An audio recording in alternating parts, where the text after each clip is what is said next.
Yes, sir. All Even Live, episode 11. Let's get it. I'm waiting for Miss Guido to get in here. Celebration needs to happen. E, what's up, man?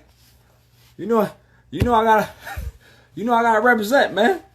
You know I gotta represent, man. You know what I'm saying? Shit.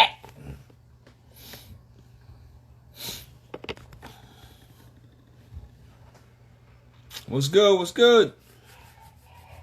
You already know what it is, man. Lakers celebration. Thank you, sir. Appreciate it. So this is a good one. This is a nice one, man. You know what I mean? Gotta put that on to make sure.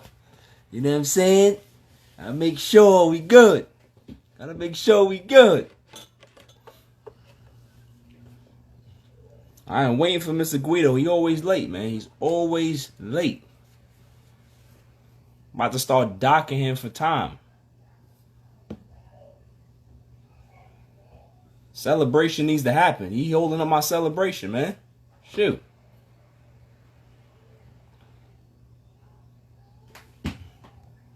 Anyway, before he comes in here, we can talk about, LeBron James arguably being the GOAT. Mount Rushmore. Top 3. There he is. Very late, man. I don't know why you come in here late.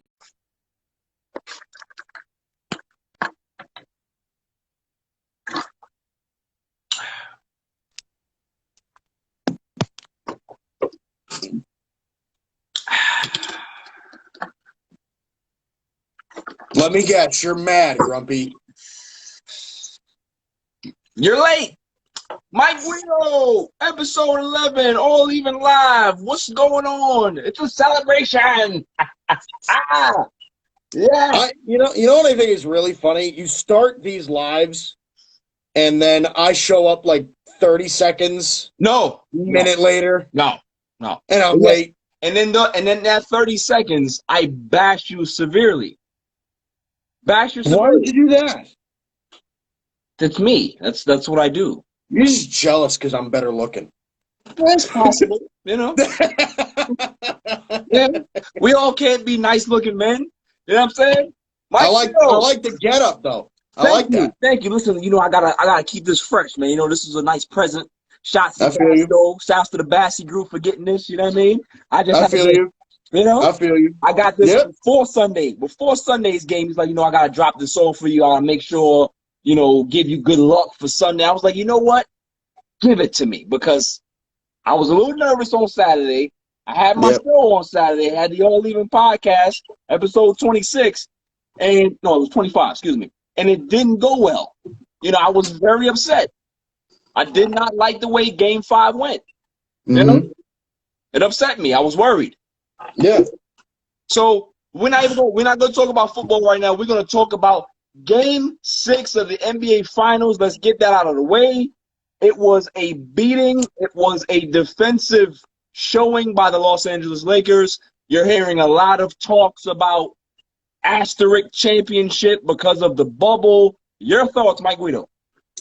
Well, I do want to address the asterisk because I think that is quite possibly like maybe one of the top 3 most ridiculous arguments I've ever heard. I agree.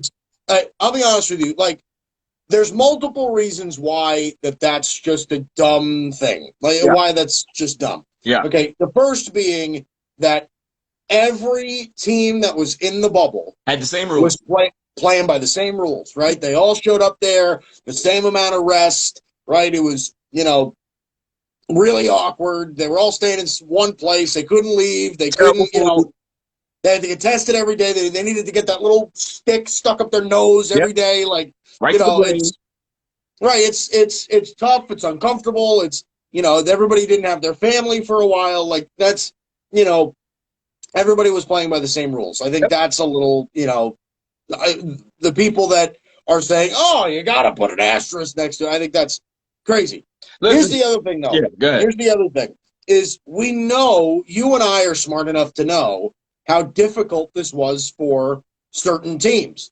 right? Absolutely. Especially for players that are a little bit older, the guys that have families, that have children, right? That have wives at home, and like they have full-blown lives, right? Like for some of the younger players, and you and I have talked about this at length, you know, it's kind of like for some of these younger guys, it's an AAU tournament, right? Right. They stay in one place and they're, you know, like maybe they don't get extended for this long, but for a week or two or something like that, you're in one spot, you're staying in one hotel, you're going to the same place to play, you're playing Yeah. 3 games a day, you're doing, Yeah. like, you know what I mean? Like it's an AAU tournament. Right. So for the young guys, it's just like, man, oh man, like I can get this. This is great. So a lot of teams that had a lot of young players were They succeeding, flourish. i.e. Miami, The i.e. Nuggets. Denver, Yeah. i.e. like Yeah. those teams were having a lot of success because they got young guys. Phoenix in the seeding game. Phoenix went 8-0, Right. right? Like it's agreed, 100%. But here's the other thing, okay? Given how difficult that we know that it was, why would we say that it deserves an asterisk because, oh, it's so much different than every other season? Doesn't it mean that okay, you can put the asterisk next to it, but shouldn't it be the other way? Like Right. this was more difficult than a normal championship. Right. Is it not? I mean, that's my point of view. Well, I mean, we can all agree that there's a reason why people are talking about this deserves an asterisk. It's because LeBron James won the championship. Had the Miami Heat, if Jimmy Butler and had the Miami Heat won had the Miami Heat beat the hell out of the Lakers in 6 or 7 games, nobody'd be talking about asterisk because we had a lockout season in '99. The Spurs won that championship. Nobody talks about Tim Duncan having an asterisk next to one of his 5 championships. Nobody talks about that. Oh yeah, nobody talks about that. Agreed. So it all has to do with LeBron James because of he's been the most polarized athlete ever, right? You either have people that love him, you either have people that extremely hate him. But there's nobody in the middle that says, you know, LeBron James, he's all right, whatever. It's either, oh, he's no Jordan, or people say LeBron James is great, right? And the people that are on the Jordan aspect of it is that, oh, well, you know, well, Jordan never went to a game 7. So Jordan never lost in the finals. So Jordan Michael also got bounced earlier in the playoffs 9 times. Had better competition in the Eastern Conference. No, that's not really not accurate because the Eastern Conference back in the 90s was terrible. You had the Knicks, you had the Pacers, the Pistons. You had you can't even say the Pistons because back in the 90s the Pistons were no more. They were done. You know, it was the 80s. Jordan couldn't beat them. Jordan couldn't beat them. Yeah, Boston was gone. Boston was going back, you know, during the 90s. So you're talking about a handful of teams that were actually good. You had Orlando that came along in the mid 90s, and that Orlando team in '95 beat the Bulls, if I'm not mistaken. Nobody remember. The Jordan fans don't remember that though. They don't remember that disappears from their memory, right? So it's all about LeBron James. LeBron James was in the Eastern Conference. He dominated the East. Oh, well, he can't do it in the West. Goes to the West. They end up having the number 1 seed in the Western Conference. Oh, they avoided the Clippers. I've heard several analysts, we're talking about like people who get paid to do this, Mike, say that a team avoided another team. So basically in a tournament, I'm playing, you're playing, and the way the bracket works is if I win all my games and then you win all of your games, then we end up playing in this particular round. If you lose prior to the round that I won in and you lost, how is that avoiding you? That's like if you won and I won and I said, no, I don't want to play him. I want to play somebody else. That's what you call avoidance. Yeah. I can't avoid you if you lost. Yeah. The Denver Nuggets proved. The Denver Nuggets proved that they were a better team than the Clippers. Right. I can't avoid a team that was up 16 points in Game 5, was up 19 points in Game 6, and was up 12 points in Game 7 and lost. How do I avoid that?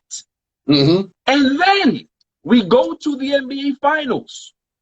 And Everybody's calling the Miami Heat a pushover. Explain to me how a team that beats the #1 seed in the Eastern Conference in 5 games be a pushover. And that's supposed to be they beat the back-to-back MVP and the guy who won Defensive Player of the Year in the same year. First time that's ever happened since MJ and Kareem Olajuwon, excuse me. So they beat that team. Then they went ahead and beat the Celtics that everybody picked to actually get to the NBA Finals. You beat that team. Including myself. Including yourself, right? Because remember, I had Miami from day one. Remember we had this conversation. I had Miami. So how do you then call this team a cakewalk? They play hard. They play smart. They play together. They play team basketball. There's no harder, like as a basketball player, I can tell you, there's no harder team to play than a team that has role players that accept their role and that they move the ball and they play frenetic, great defense as a team. Now they're not a great defensive team, but they play hard. Right. I don't want to play a team like that. I'd rather play a team like Boston that they like to play ISO basketball, and you got 2 superstars that have to dribble the ball for 15 seconds out of the shot clock. I'd rather play that team than a Miami Heat team that can shoot the lights out of the gym. That's who I wouldn't want to play. So this is not a cakewalk in any situation. We saw what Jimmy Butler did in Game 3. We saw what Jimmy Butler did in Game 5. This is a confident, willing, capable team that they're probably a couple of pieces away from being a dominant team in the Eastern Conference. Not saying they're going to get back to the finals, but they're going to be in the mix. But it's only because it's LeBron James where this narrative is created. Agreed. It's bullshit. Right. It's ridiculous. It's ridiculous. I've been having the LeBron Jordan debate for long enough to recognize what both sides actually are. Yeah. Right? There's the LeBron guys, right? Like the guys that think that LeBron's better. So and they genuinely believe that. And most people that believe that LeBron is better have a laundry list of reasons why, right? Like it is, the more finals appearances, he's statistically superior, right? He's just a better basketball player, like all of those different things, right? So there's that side. Then there's the Jordan side that hates LeBron, right? Like I view I don't want you to take offense to this, but this is kind of how I feel about this. Yeah, go ahead. A little bit is that LeBron James is Donald Trump. Right. Right? Like LeBron James is Donald Trump. And the people that think LeBron is better are like Trump supporters, right? Like they genuinely like Donald Trump. Okay. Michael Jordan to me is Joe Biden. Right. Because I don't think anybody really loves Michael Jordan, but they hate LeBron James. You know what I mean? They hate LeBron so much. They hate Donald Trump so much that they would vote for Mike. Like the amount of people that I've talked to that have just said, listen, I can't stand LeBron. He'll never be better than Jordan. LeBron ruined the NBA. He created super teams, which is a lie, by the way. He didn't create super teams. Bullshit. Complete bullshit. They've been around since forever. Yeah. But it's like those are the people that just they don't listen to reason. No, but here's the real, here's something that I do want to touch on as well. When I suppose when we're thinking about like how the Lakers, they avoided the Clippers. That argument is moot because the Clippers lost to the Nuggets in 7 games. And then the Lakers blew the doors off the Nuggets. I mean, it wasn't even close. It was like this is the best part. This is the best part. And I know I'm kind of going all over the place. Go ahead, man. Go ahead. This is how much stuff is happening right now that's just utterly ridiculous. But Skip Bayless, right? And he's leading this cult following of he is the just top LeBron hatred. Yeah. Let me just say this too, okay? he legitimately made the argument. LeBron's path to the finals was so easy because not only did he avoid the Clippers, not only did he avoid Kawhi and the Clippers, but Daniel House didn't play for the Rockets. And then in the finals, Goran Dragic didn't play for the Heat. I'm like, you are taking away. That was a difference maker. Like, you are taking away from LeBron's accomplishment because role players didn't play. I'm like, it would be one thing. It would legitimately be one thing if, like, LeBron swept the Rockets with no James Harden or Russell Westbrook. Right? Like, you could then say that. No Daniel House? The guy wasn't even drafted. Undrafted Daniel House. The guy, how many points does Daniel House average per game? 7? Like, I think it was probably about 9 or 10. Like, that was, yeah, if Daniel House played, LeBron was done. Oh, that, like, it blows my mind. It really does blow my mind. Here's the actual, I can tell you why Jordan fans treat LeBron this way. It's because for the first time in their actual basketball watching lives, it's threatened. They actually see somebody that they can say, holy crap, this guy actually could be possibly better or on the same page as Michael Jordan. That's the problem. Everybody loves Kobe. Jordan fans love Kobe because why? Kobe will always be the second best shooting guard to Jordan. Right. LeBron James. Kobe was a carbon copy of Jordan. Yeah, but just not as good. Listen, I'm a Kobe stan more than anybody in the world, but he idolized Jordan to the point where he used to tuck in his warm-up jacket just like Jordan did. He did everything like Jordan. He idolized the man. LeBron James grew up loving Michael Jordan. I don't think LeBron James idolized Michael Jordan the way Kobe did. I think LeBron James looked at the game of basketball a little differently because he looked at the games of guys like Magic Johnson, guys like Larry Bird, guys like MJ, guys like Oscar Robinson.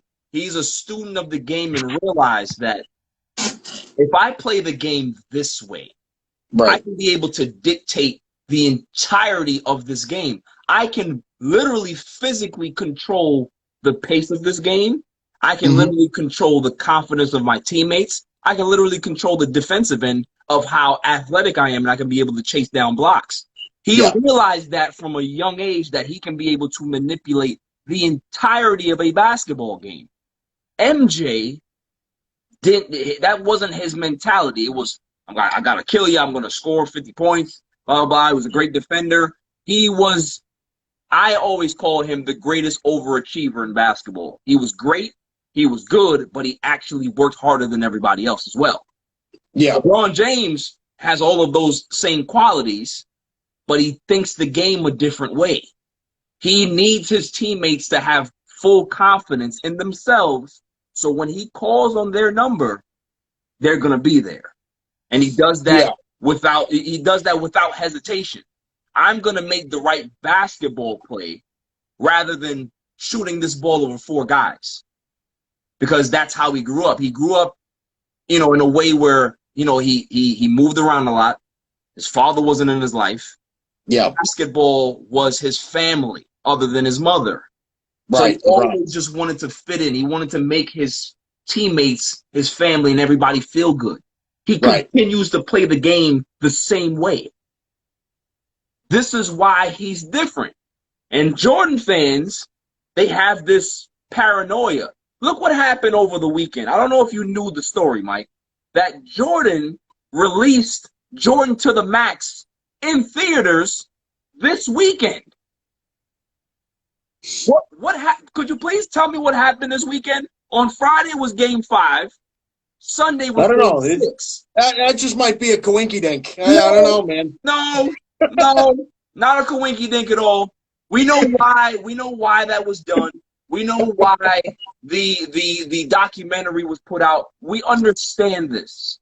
Totally agree. But my point is that Who cares? Like, I need people to realize that sometimes in life, you can be great, I can be great. I don't have to tear you down and say, Guido, your Gridiron Blitz show sucks. All Even podcast is better. You have a good show? I have a good show. There's nothing wrong with that. I can be able to appreciate your greatness. You can appreciate my assholeness, and that's fine. There's nothing wrong with that. Right, yeah. At the end of the day, why do you have to bash somebody's game to elevate your own man? It doesn't make sense. Because at the end of the day, what you're doing is that you're not appreciating history. What we're seeing in front of us is history. There's been no athlete at this age, other than Tom Brady, that has continued to play at a high level when everybody says that you're supposed to be on the decline. Right. Why not just sit back and say, you know what? This is special. And I'm going to sit back and appreciate what I'm watching. I'm a Jordan fan. I love Jordan. But, man, this guy LeBron is something else. Why can't you just say that? Right. Well, go ahead. It's change. It's the threatening of the throne. Yeah. Right. Like that. People can't really let it go. And again, that's my view of this. There are genuinely people out there that think that Michael Jordan is the better basketball player, which is fine. Okay, you're gonna have your opinion. I disagree with you, but that's fine. Whatever. I'm not gonna lie to you, Mike. Before you even finish, I'm done with that conversation. I don't want to have it anymore. Like I will never have an MJ LeBron, conversation with anybody anymore. I'm done with it because it's pointless. Go ahead. Yes, I agree with you. It's pointless, and I think that as time goes on, there's going to be less and less of a conversation to be had because I don't know. LeBron just won his 4th title with his 3rd different team, and I'm not sure he's done yet. He's not done. He could. The Lakers. There was a question, Mike. Right, exactly. So there was a question that that Nick Wright brought up today. Yeah. Okay, and you and I both like Nick Wright, and he aligns with our LeBron-ness. Yeah. You know what I mean? So, we've both. He said earlier today. He said, if you were a betting man, and you had to bet the over, like let's say the over/under for how many titles LeBron would win is 5, right? So the over/under for titles for LeBron is 5. Right. Would you bet the under or would you bet the over? You'd have to bet the over, right? Like you can't bet against LeBron for the rest of his career that he will not win another title. Correct. Like you can't do that. And the guy's going to be 36 years old. Like this is what blows me away. And you brought up something about Jordan that I want to touch on too, because I think you're right. And this is the way that I've always viewed this. I think Jordan grew up in a much better situation. Jordan went to college. Jordan had better coaching. I think Jordan was given more basketball benefit, but he wasn't as naturally gifted, right? No. LeBron is more naturally gifted than Jordan. I think Jordan had to, again, and this is not a knock on LeBron or anything, but I think Jordan had to work harder to be as great as he was, yes, more than LeBron had to work hard for how great he is, right? Because LeBron is just that naturally gifted. He's a natural freak. He's a freak of nature. Right. But I say this all the time, too, and I said this about Bill Belichick not too long ago also, because there is a difference between people that are smart and people that are genius, right? Like, if Bill Belichick is a football genius, right? There is something that he was born with that whatever requires, whatever, formulas that football uses just makes sense in his head naturally, right? It's just like it's people like with music, right? Yeah. Like musical, there are some people in music, right, that just like a bunch of classical composers and like all of the it's the music, all the sounds coming together, chord progressions and everything like that, all these different music terms, they all just, it makes sense in their head. Yeah. Right? It is natural. And the peak at which they can become great at it. It's just higher than the average person. Yeah. Their peak is higher. Right. LeBron is a basketball genius, right? Like, everything with basketball just makes sense in his head. Yeah. Schematically, talent-wise, okay? Like, remember when DeMar DeRozan said this not too long ago, right? Yeah. DeMar DeRozan, when he played for the Raptors, said this about LeBron. I think when LeBron was in Cleveland and DeMar DeRozan was, that's when the Raptors were starting to get good, right? With Kyle Lowry and DeRozan and guys like that. But DeMar DeRozan said one of our teammates forgot how to run the play. Yeah. And LeBron explained it to us, how to run our play. And he got it exactly. He said, he was like, it was the most wild thing ever. I'm like, but that tells you something. Yeah. Is the movement on a basketball court, the ball movement on a basketball court, rotations, like all of that stuff, everything, finding lanes and passing IQ and shot IQ and help defense and pick and roll and all of that stuff. It just makes sense to LeBron. Yeah. And it's made sense since he was 15, 16 years old when he was on the cover of Sports Illustrated. Younger than that. It's just, to me, you got to give him credit for being how naturally gifted and talented he is, but also for being how smart he is. Yeah. So that's where I think a big difference that nobody talks about between Jordan and LeBron is. I agree, man. So what do you Anthony Davis did not fully commit to re-signing with the Los Angeles Lakers. Obviously, he wanted to keep his options open, but to be honest with you, his options are fairly limited in regards to what teams have a lot of cap room to be able to sign him. So what is your betting guess? Like, what do you think that he resigns with the Lakers, or do you think that he actually says, listen, I think that I fulfilled my championship aspirations, my dream. I love playing with LeBron, but maybe I can go somewhere and recreate this. What is your take on that? Well, my betting favorite would be the Lakers, and I think they're the overwhelming favorite, and they should be. You got to keep this in mind. Anthony Davis is still a young guy. He's only 27 years old. He's kind of entering his prime now. Yeah. Anthony Davis is still going to be a really good player for a long time. Here's the thing about this. You're right. There are not going to be a lot of teams that can afford Anthony Davis just because there's, cap stuff. And I'm sure that there are going to be teams that are going to clear up some room just so they can have the opportunity to sign him. Yeah. However, there are two parts to this. The first being is that I don't think the Lakers would have traded for Anthony Davis unless they got some sort of assurance from AD himself that he would resign. Then why not come out and say it? But I don't know. I don't know, because maybe AD has this thing in his head. Maybe he's just saying, listen, I think I'm going to resign with the Lakers, but I do want to keep my options open. Maybe he doesn't want to be full committal yet. Maybe he wants to talk to his agent. Maybe he wants to, whatever. Again, LeBron and Anthony Davis also share the same agent. So this is all going to be, discussed, put into a factor too. But here's the other thing as well. I think that Anthony Davis, if he decided to stay with the Lakers, LeBron is not going to be there forever. Right? No. LeBron is going to be with the Lakers. I mean, even if he goes off, right? Like even if he's better than what most people think, I can't imagine LeBron being in the league past like 5 more years or something like that. You know what I mean? Like LeBron's going to be done by 40 or something like that. Definitely. But after that, it's Anthony Davis's team. It's AD's team. You're a Laker fan.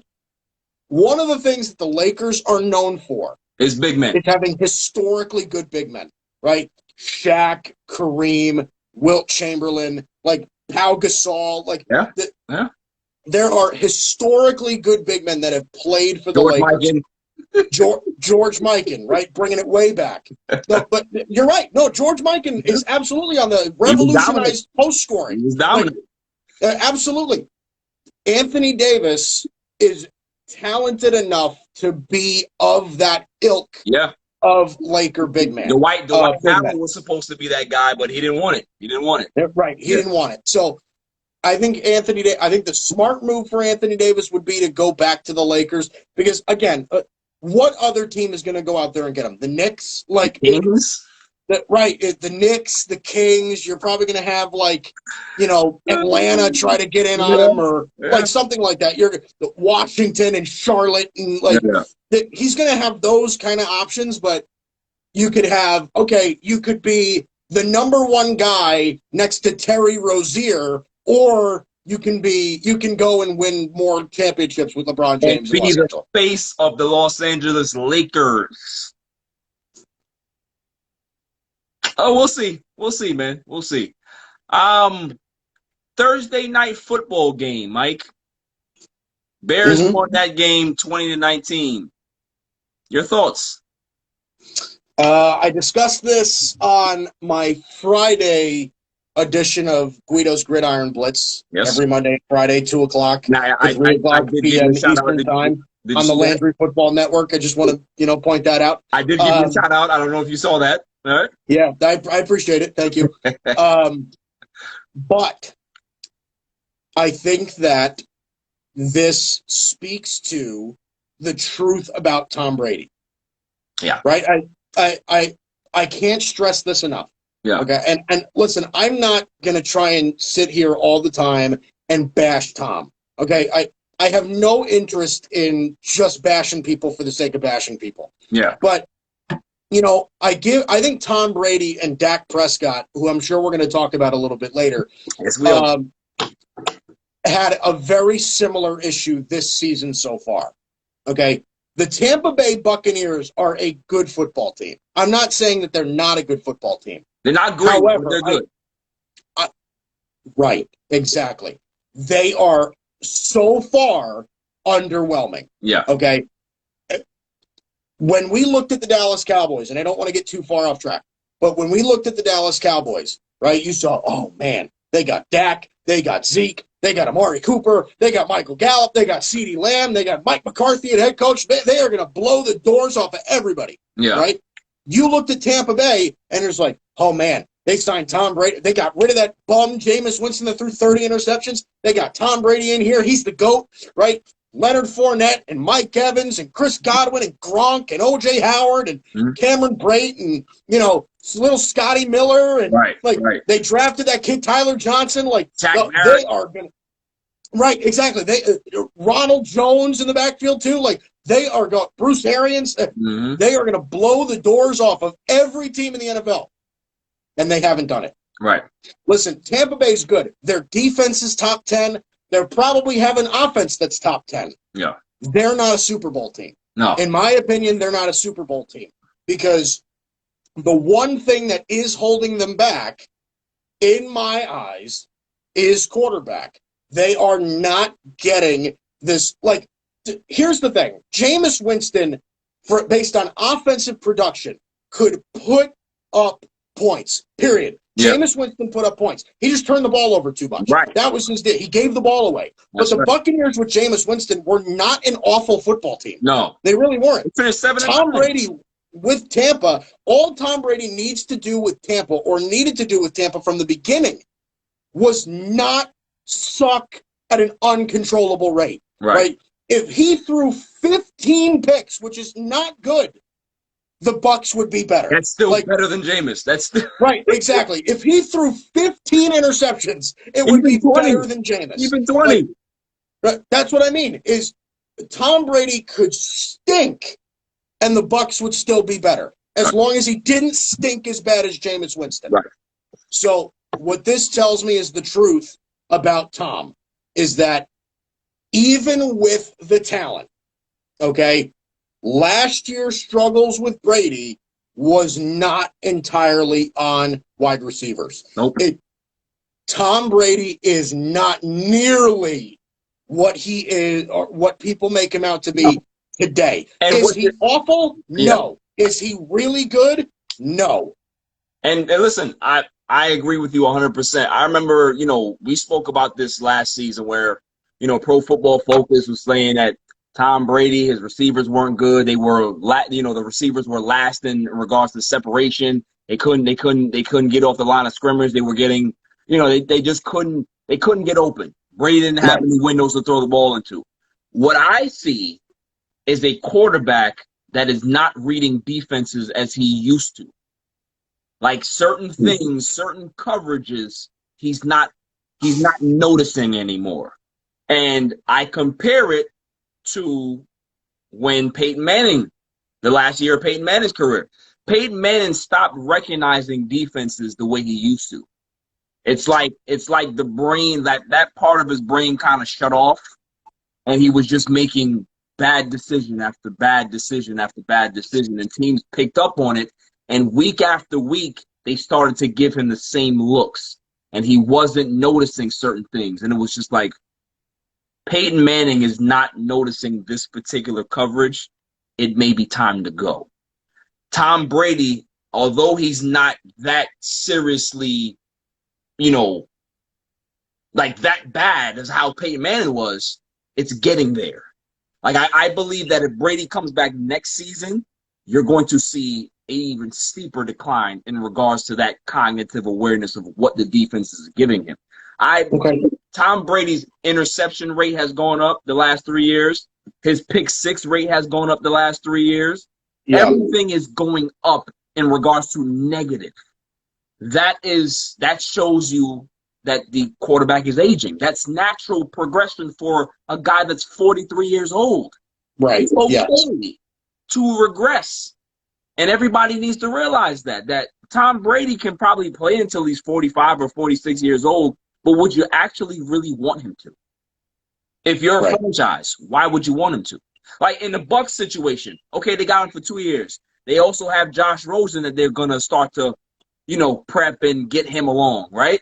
At what point does Bruce Arians say, all right, Tom, the contract is up. Year 2 is up. I know you want to come back, but, we got Josh Rosen here. You don't want a Brett Favre situation to happen with Tom Brady. And it may just happen because he wants to play football. He loves football. He wants to continue to play football. The Buccaneers are going to have to make a decision, just like how New England had to make a decision on him. And this is what you're going to start to see. If he continues to want to play, he's going to move. He's going to play on more jerseys than you ever imagined Tom Brady would ever dream about playing for. Right. That's going to be the problem for him, is that teams are going to be willing to say, okay, it's Tom Brady, we'll give him a chance. But that's going to be it. 1 year, and then you move on if you want to continue to play.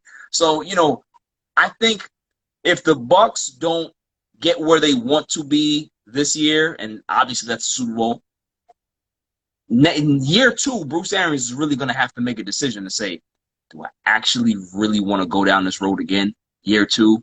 Or do I really need to start to prep this new kid to take the reins? Yeah, listen, this Bucs roster is good. Yeah. Like, it's good, and it's good in pretty much every area. Yeah. Right? Their defense is good. They've got a hell of a pass rush. Right. I mean, the Buccaneers linebacker core might be the best in the league. Yeah. Right? Yeah. I mean, Levante David and Devin White is absolutely nasty. Oh, they're it's nasty. They're lights up. It's nasty. Yeah. And then offensive line, right? You drafted that kid Tristan Wirfs in the first round. You improved your offensive line big time. Yeah. Right? You got Fournette. The Buccaneers have a running game. Like it's not that Brady can't blame surrounding pieces anymore. No. Right? They can't, like, all of a sudden Mike Evans can't create space. Yeah, right. He's Mike Evans. Right? He created space for Jameis. He can't create space for Brady now. Even if he can't create space, he's 6'5". He doesn't need to. Just throw it up. Here's the other thing. I guess this will be my last thing on this. Yeah. But have you noticed that, and I said this from the beginning of the year, or at least not before the beginning of the year, I said Brady is going to limit the explosiveness of this offense.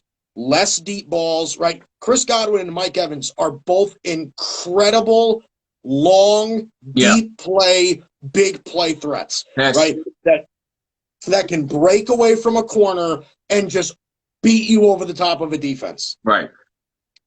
They have to limit this offense, keep it a lot more conservative, right? It's way less, go out there, get 25-yard plays. 5-yard outs. And it's a lot more 5-yard outs, 6-yard ins, right? That's this is perfect example of that. Scotty Miller. Yeah. Right? That new little kid, Scotty Miller, that nobody's ever heard of. We'll find him. He is Brady's guy because Scotty Miller doesn't go deep. Right? No, Scotty Miller's the little possession guy that plays slot. He's Julian Edelman. He's Wes Welker. That's what he is. Yeah. That's exactly what he is. It's less explosive. Yeah. All right, turning our attention to the uncomfortable conversation because we're going to have it, Mike. Yeah. Dak Prescott. Yes. He has a compound fracture. It's a horrific injury. Also dislocated the ankle. He's going to be out 4 to 6 months, they say. Recovery, which is not a bad time frame for him. However, it's going to be a tough road. Ankle injuries for a quarterback is not good. Rehab is going to be really important for Dak Prescott going forward. My thing is this: Stephen Jones, Jerry Jones have both come out and said that Dak Prescott is their future. At some point, I'm a Dallas fan. You're a Dallas fan. There's a lot of Dallas fans out there that love Dak Prescott. Yes. I don't love him as a quarterback. I love him as a man. He's been through a lot of stuff. He's the nicest guy you will ever meet. In regards to being a leader, how he carries himself. That's what the NFL wants. Guys like Dak Prescott. If you have more Dak Prescotts in your locker room, you're gonna have a pretty decent locker room. Yeah, agreed. That saying, that put to the side. If we're gonna talk about the Dallas Cowboys going forward, I don't see how you can honestly say to yourself or say to your fan base, we're going to commit another – because remember, if they franchise tag him next season, it's $38 million. Mm-hmm. The full 38 is going to be on that cap. So how do you get better when your defense looks like shit? Yeah. I have discussed this at length. I actually led my show on Monday with it. Because I think right now, I heard it. I heard your take. I've been, what it is. It hasn't been given enough attention in my eyes. The Dallas Cowboys have the most difficult quarterback situation in the league. I've spoken to people that have told me that they have never seen a situation like this. Nope. They've never seen it because out of my times of watching football, Mike, the Cowboys don't have a direction to go in. No. Here's really what I'll throw out some options for you. Okay, so like you brought up, option A is the Cowboys can franchise tag him for $38 million, give him another 1-year deal, don't commit to him long term, and just have $38 million of money sitting there on your cap while more of your team dwindles away and your defense still sucks. Correct. I don't think that's a realistic option. They can't franchise tag him again. The number's too high. The other option, the second option is you can pay him, right? You can extend him. You can give him his contract. Now, I don't see how that can be a viable option because before week 5, right, before Dak got hurt, okay, the Cowboys were 1-3. They were down 14-3 early against the Giants in the first quarter. Dak had a bunch of listen, his numbers were great, but you and I both know those aren't real numbers. Those were just kind of, right, exactly. I mean, the guy was averaging 371 yards per game, 371 passing yards per game. All of those yards came late in games against prevent defense. Yeah. That's the reality of Dak Prescott. I don't think that you can pay him, especially coming off the injury now. You can say, okay, we'll give you $39 million, just like the Texans paid Deshaun Watson. Exactly. Right? Can't. What did the Texans do in order to afford Deshaun Watson at $39 million? They traded DeAndre Hopkins. Yeah. You're going to trade Amari Cooper. Dak needs Amari Cooper. Like, it's one of those that I don't think that that's a viable option either. You can't extend him long term. Okay. Now, there is an option. I don't know if Dak would do it, but maybe he signs a 2-year contract worth of something, a reasonable somewhat amount of money, and, he just takes his lumps for 2 years or something like that. I don't think that that's possible, though, because I don't think he would do that. Yeah. Here's the other thing. You let him walk, right? Now, there's 2 options within and like you said, you heard my show, so there's 2 options within the let him walk theory, right? The first option would be to let him go entirely. Yeah. And, whether you win the division or you don't win the division, you pile up some assets together if you got to trade up in the draft or whatever you have to do, and you bring in some other young quarterback. Maybe if the Jets get the number 1 pick, they get Trevor Lawrence, you trade for Sam Darnold. Right. Like you bring in some other young quarterback that can be Mike McCarthy's guy. They can groom him the way that they want him to play the game, right? Mike McCarthy knows how to do that. He's been doing it his entire career. And actually, the guy definitely knows how to develop quarterbacks. We know that. It's actually better for Mike McCarthy to get somebody from scratch rather than somebody who already has his way of doing things. Getting a young quarterback with no bad habits. It's the best way to do it. Exactly. So they can groom their own guy, draft him, pick him up from a team that, pick up some young kid, whatever it is. Yeah. Bring in some other quarterback, whatever that might be. The other option is to let him go, let Dak test the market, and go out there and see if you can find your $35+ million. And if somebody else is willing to give you $35+ million, listen, it was a great run. We're happy for you. Go make your money. Go win games with another team. We got nothing against you. Whatever. We just couldn't get a deal done. Okay. And that's more than acceptable to me.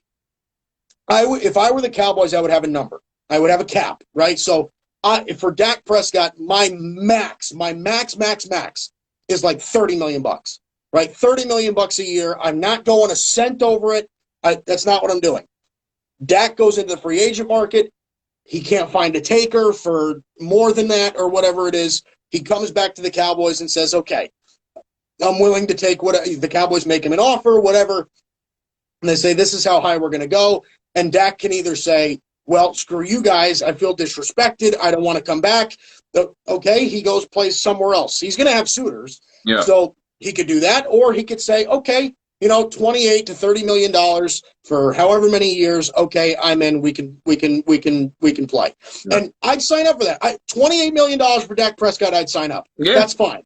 Okay, yeah. But again, here's another big part is that Dak could find the money if could he play for could he replace Drew Brees in New Orleans? Absolutely, he could. Could he replace? I think this is a really good fit, actually. Could he replace Phillip Rivers in Indianapolis? Well, they have Jacoby Brissett, but is he going to be the guy?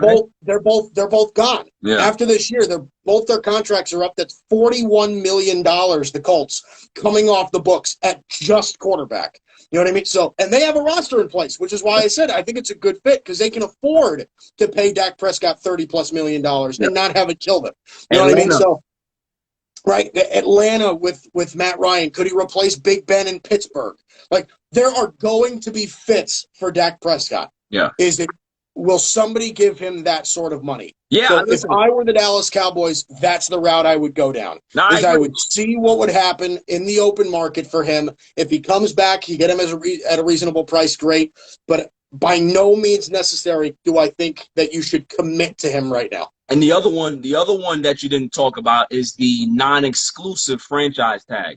Like, don't make it exclusive. Give him the franchise tag, and then if he's not happy with it, you can look to trade him. Teams can go ahead and offer you deals, and if he wants to go to that team, you guys work something out. But at the end of the day, as much as you love a player, it's just like when the Vikings gave Adrian Peterson all of this money.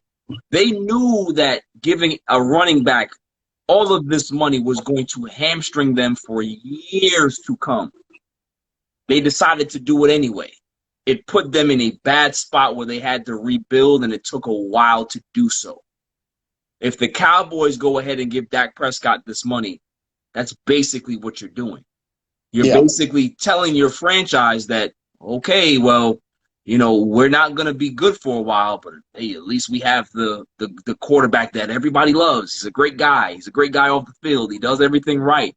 But that's very true. If we're talking about football, listen, we can be able to separate the man that Dak Prescott is and the football player. They're not the same person. Like, I can be able to say Dak Prescott is a horrible football player.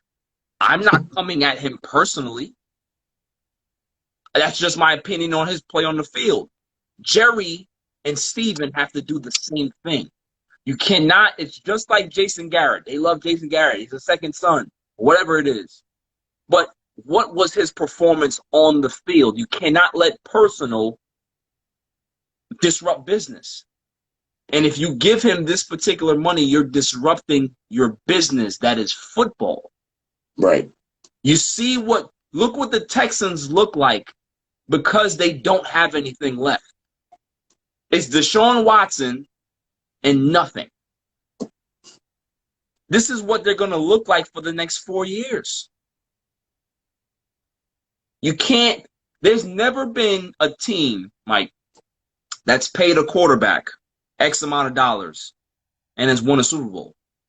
It hasn't happened.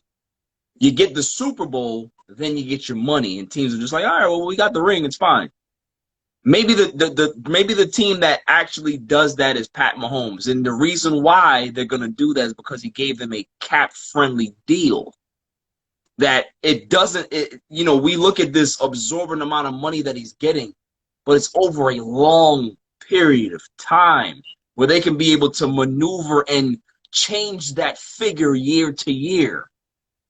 He's not going to get $45 million every year. He may get 22 this year. He may get 58 this year, whatever it is. They can be able to maneuver that number around because that end figure is the same. That's not doing a 10-year deal to give the Cowboys that type of leverage. No. So at that he wants like 4. Yeah. He wants 4. He wanted a 4-year deal while the Cowboys was like, can you give us 5 at least? So we can actually have a little bit more cap flexibility to help you win? No, I want 4. Okay. So him and his agent took a hard stance. The Cowboys took a hard stance as well. They didn't go over their number. They franchise. Now they have to take a harder stance. Dak, we love you. We want you to be here, but you have to work with us. You're coming off an injury. We wanted to give you security because this is football. These things can happen. You decided to walk away from $100+ million, and you were going to get $100 million in insurance money. So in case this shit happens to you, you would have been fine getting that money regardless. If you tried to come back next year and it didn't work and you had to retire, you were set for life. Yet you wanted to bet on yourself. You lost. It's time to now be reasonable. It's business. And at some point, Jerry has to, this is going to be Jerry's legacy. This is his last legacy. This may be the last big move or big decision that Jerry Jones actually makes before he kicks the bucket. Are you going to go personal and hamstring your franchise and hamstring your son's franchise going forward? Or are you actually going to set your son up for years to come to have a very good team on the field and be a competitor for the NFC? So there's 2 things I want to touch on. The first is, I'm not sure Jerry Jones is going to kick the bucket as soon as you think he might. Jerry Jones seems like one of those guys that's going to live till he's 100. Well, Like, it's just yeah. Listen, he may live until he's 100, but what I'm saying is that he may not see a more important a decision more important decision. Yeah. going Okay. forward. Yeah. You know what I mean? Right. That's Right. So, yeah. right. So here's the other thing. This narrative has to get thrown out.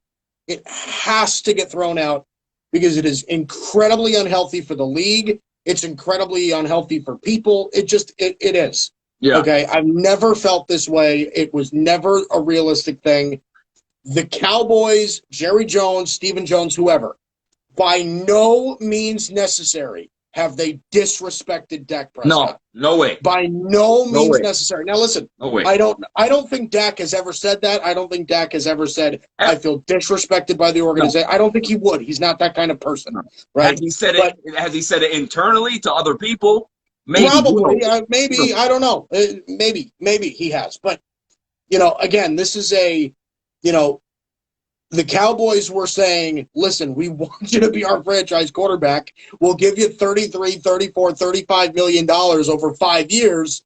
And Dak said no. He wanted 4 years. He wanted more guaranteed money. He wanted whatever. Yeah. And, people are acting like the Cowboys refused to negotiate with him. Like, the Cowboys were just like, you know what? No.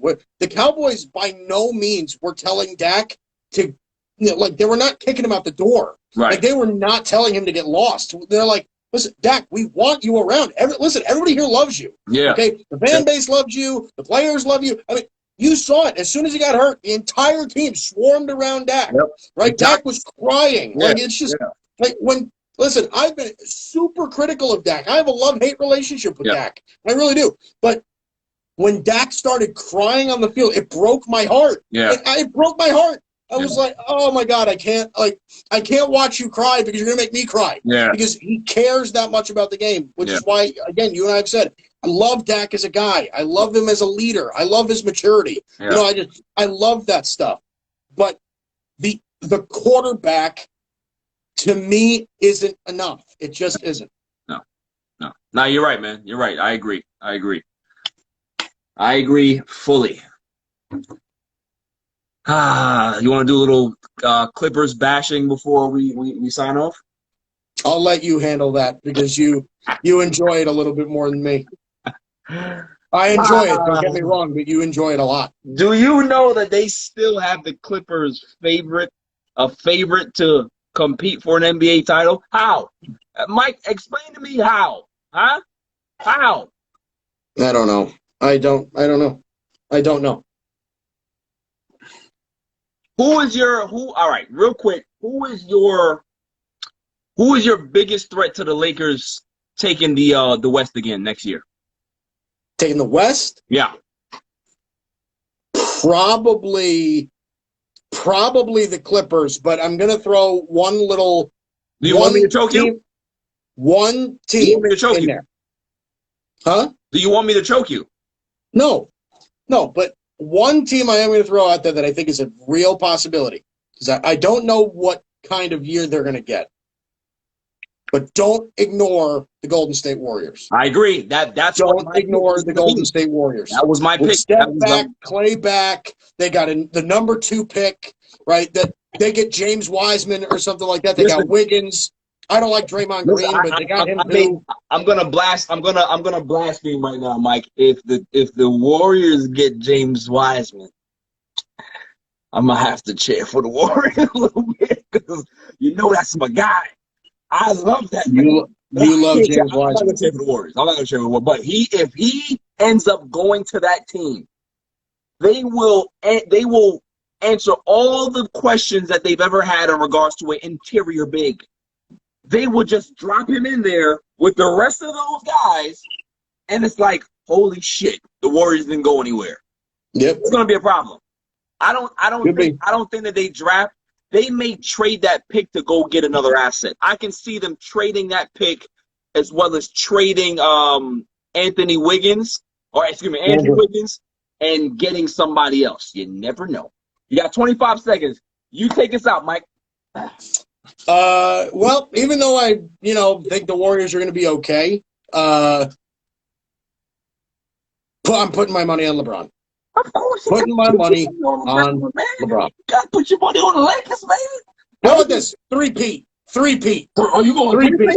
All right. Three-peat. I'll see you next week, man.